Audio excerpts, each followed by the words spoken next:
Hi అండి, welcome to my channel. ఈరోజు video మనము ఇంట్లో రెగ్యులర్గా చేసే ఇడ్లీ దోశ కాకుండా పిల్లలకి మంచి ఫుడ్, ఆరోగ్యానికి ఆరోగ్యం, రుచికి రుచి అలా ఉంటుంది దోశ. మిల్లెట్ దోశ, చిరుధాన్యాలతో చేసుకునే మిల్లెట్ దోశ మీకు ఈరోజు చూపించబోతున్నాను. చిరుధాన్యాలు: మినపప్పు, రాగులు, జొన్నలు,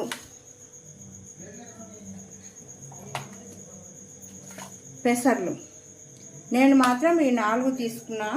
ఇంకా మీరు ఇంకా కొంచెం వేసుకోవాలనుకుంటే కొర్రలు వేసుకోవచ్చు. ఇంకా కొన్ని యాడ్ చేసుకొని మనం దోశ చేసుకోవచ్చు. ఇప్పుడు ఈ దోశ ఒక రోజు ముందు రాత్రిపూట నానబెడితేనే ఉదయం వేసుకోవచ్చు. ఒక 5-8 గంటలు నానితే ఇంకా బాగా వస్తాయి. నేను మాత్రం రాత్రి నానబెట్టి ఉదయం పూట వేసి దోశ వేసుకుంటా. రాత్రి నానబెట్టి ఫస్ట్ గ్రైండర్ చేసుకొని అన్నీ కలిపి నానబెట్టిన తర్వాత గ్రైండర్ చేసుకుంటా. గ్రైండర్ చేసుకున్న తర్వాత కొత్తిమీర, పుదీనా, పచ్చిమిర్చి గ్రైండ్ చేసి వేస్తా. ఉల్లిపాయ,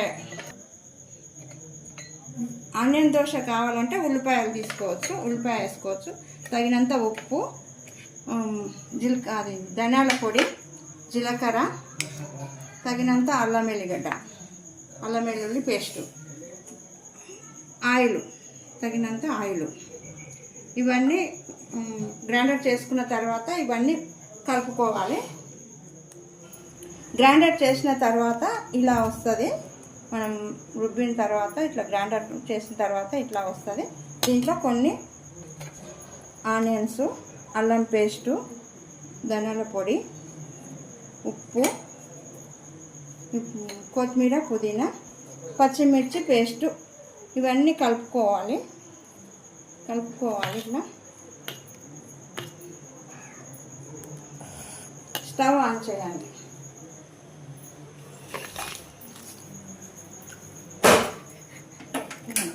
స్టవ్ ఆన్ చేసి పెనం పెట్టాలి. కొంచెం వేడైన తర్వాత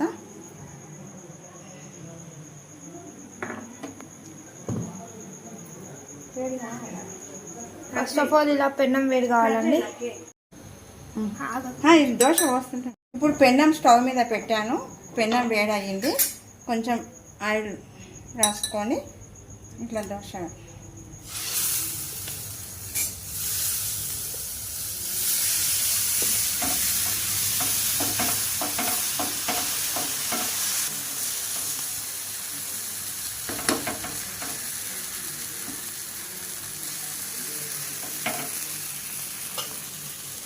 అని నేను నాకు దాని మీద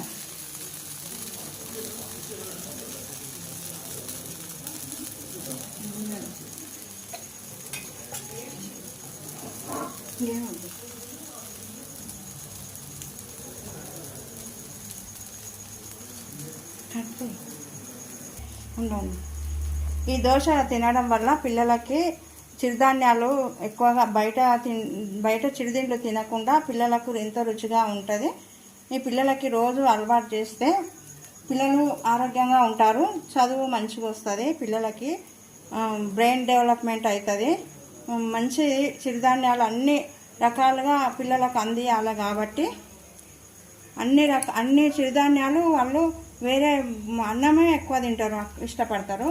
ఇట్లా చిరుధాన్యాలతో చేసినప్పుడు వాళ్ళకు అన్ని పోషకాలు వాళ్ళకి శరీరానికి అందుతాయి.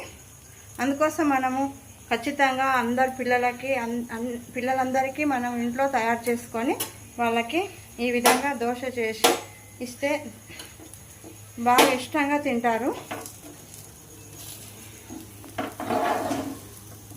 ఇంకా అయింది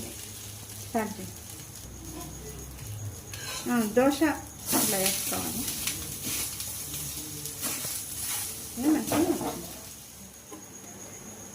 దోశ స్టవ్ మీద ఇట్లా మంచిగా కాల్చుకోవాలి కాబట్టి అవుతుంది. అంతవరకు పల్లీ చట్నీ చేశాను. పల్లీలు వేయించుకొని మనం రోజు ఇడ్లీ దోశలకు చేసుకుంటాం కదా రోజు పల్లి చట్నీ, ఆ పల్లి చట్నీ దీంట్లో దోశలో తింటే చాలా బాగుంటుంది. చట్నీ ఉంటేనే బాగుంటుంది దోశ. ఖచ్చితంగా పల్లి చట్నీ చేయాలి. మిల్లెట్ దోశ ఎంతో రుచికరమైన మిల్లెట్ దోశ రెడీ.